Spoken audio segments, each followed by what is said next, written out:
I wanted to do like a full treatment of the history of feminism. So I took 2.5 years and dug in super, super hard. Like I went to all the primary sources. I read all the writings of the feminists themselves as far back as I could find it, And I didn't know anything. I thought I kind of knew. I didn't know. I had no idea. And as I'm researching and I'm profiling all the different feminist activists over the last several centuries, I found this thread over and over and over that most of them were very much diametrically opposed to Christianity. They were into the occult in various forms. A lot of them were spirit mediums, tarot card readers, automatic writers. They were theosophists. They were members of the Golden Dawn, like all the different esoteric, groups that are out there. And as I kept finding this, I thought, okay, I can't ignore this aspect because I keep finding it. There's something here. There's something to this. I thought it would be more about like the funding and the politics, but I found this common spiritual thread among all of these women who were so passionate about feminism that it was like that Christianity is the patriarchy, and that's really what they were fighting. And I was shocked to find a PhD thesis by a professor out of Sweden who himself is a Luciferian. So obviously he and I have different worldviews, but he found the same thing that I found. And he wrote his PhD thesis, which is a book you can buy on Amazon called Satanic Feminism. And it talks about how first wave feminism, we're talking late 1700s through the 19th century, these women openly saw Lucifer as their liberator. They wrote about it, they talked about it.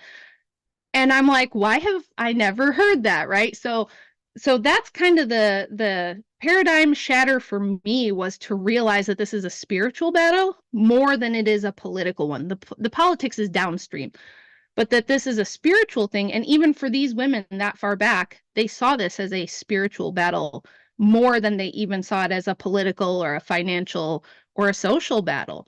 So that completely changed the way that I looked at feminism and family dynamics and gender dynamics. So that's why I wrote it, and that's what really kind of blew my mind about it. Why did you call it occult feminism?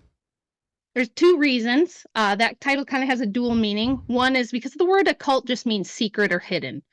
So there's actually an entire hidden history of feminism. The history that you and I have been taught, like we just went over in the beginning of, the women were oppressed and so they had to get freedom and blah, blah, blah.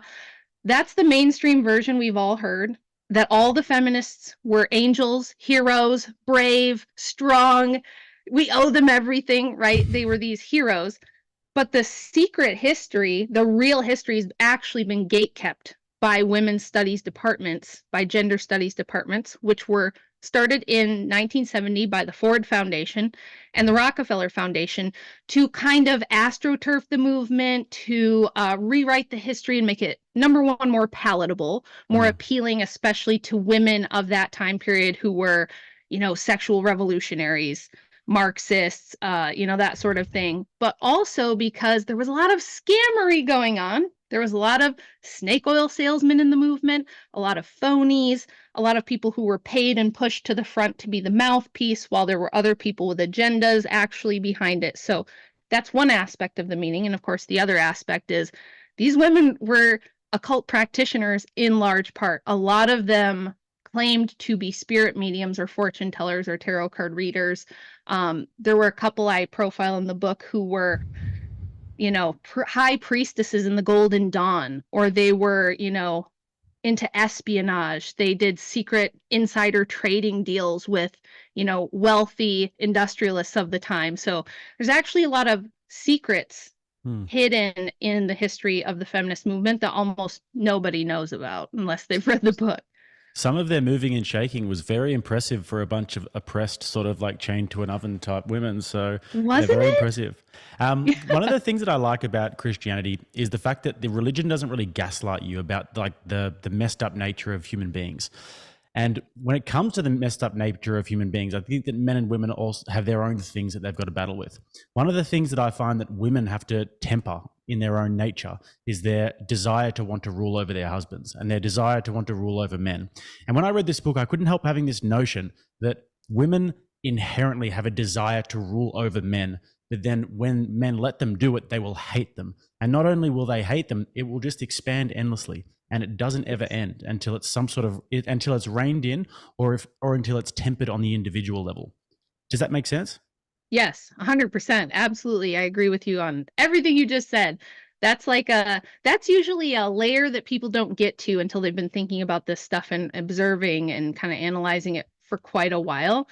So it's pretty impressive to me that you kind of got that pretty quickly, because the curse in Genesis for the woman is what you just described, that we're going to have this innate urge to rule over the husband, even though we desire the husband. You want the husband to be the leader. You want him to have authority. You want him to be responsible and take care of business and be a man who gets things done. But at the same time, you also kind of want to tell him what to do and how he should do it and where you think he's going wrong and criticize and things like this. Now, that's like an individual level. But on a broader, more societal level, we see the same spirit, the same attitude coming up again and again. If you guys paid attention during the American political presidential cycle we just had with Nikki Haley running for president, she's shuttered her campaign now.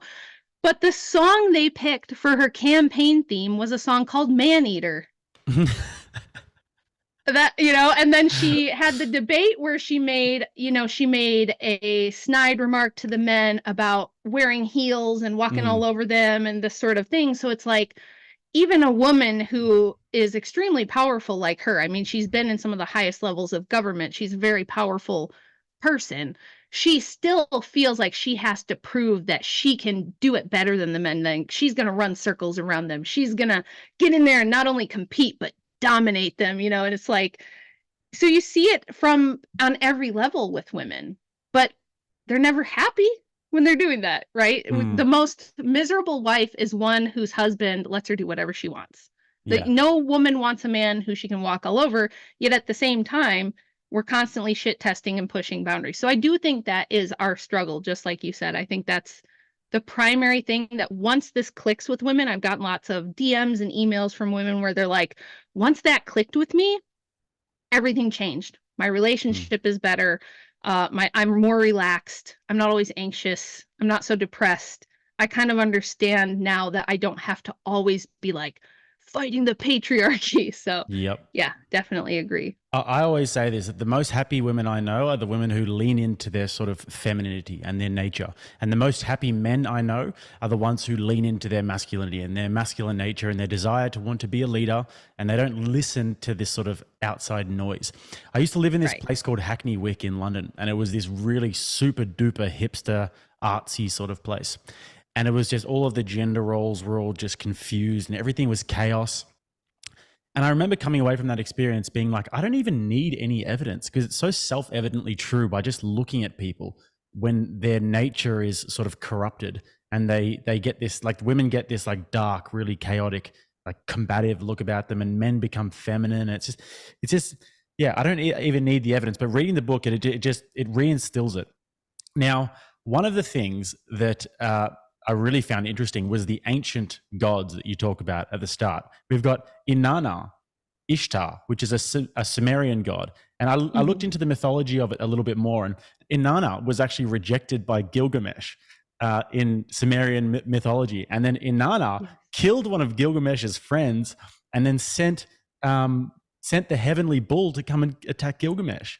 I was like, I feel like I'm watching an episode of whatever podcast, like just hearing the stories.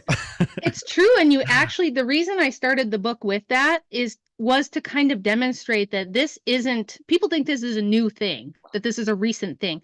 This goes back to the very beginning of the oldest tales we have in humankind, in every culture, in every religion, and it repeats over and over. I also go into like the goddess Kali, whose consort Shiva, her male counterpart, had to throw himself under her feet and let her step on him to keep her from destroying the world out of pure wrath, right? And like Lilith, the legend of the demon Lilith, and how she refused to be beneath Adam and became like a killer of infants. And I was literally thinking when I was reading that, I was like, they had this argument, Lilith and Adam, and Lilith is like, I will not be beneath you, and Adam's like, come on, like, just nothing changes. It's just the same thing that's happening today. It's true. It's a tale as old as time, and that's why I think But I think that what that tells you, and people who think that this kind of stuff is conspiracy, I always tell them it's, that's the wrong way to think about it. It's more like, because people say, well, how can it be the same thing every time all the way throughout history? It's because the same spirit is behind it. Now, whether you're Christian like me, who believes literally there are actual spirits, curses, things of that nature behind it, or you're a person who doesn't want to buy into that, I understand, that's fine. You could say it's the same attitude, it's the same spirit in the more secular sense of like the spirit of the age, right? It's a tale as old as time. It seems to be a central thing that human beings can't get away from, no matter what time or culture you live in. There might be some differences in how it manifests, but yeah, it's like you could look at these ancient tales and say they do look just like a whatever podcast, right? And all of us experience this struggle in relationships. Everybody does. That's why these dating podcasts are so popular. I know some people hate them. They think they're terrible, but I think they're very valuable in a way that they kind of descriptively illustrate for us this struggle. If you enjoyed that reality-based podcast clip and you want to get early access to all upcoming episodes, then join our community at Locals, rattlesnaketv.locals.com. Furthermore, if you prefer the Audible version, then you can find the reality-based podcast on Spotify, Apple Podcasts, Google Podcasts, and all major streaming platforms. All those links will be below. See you there.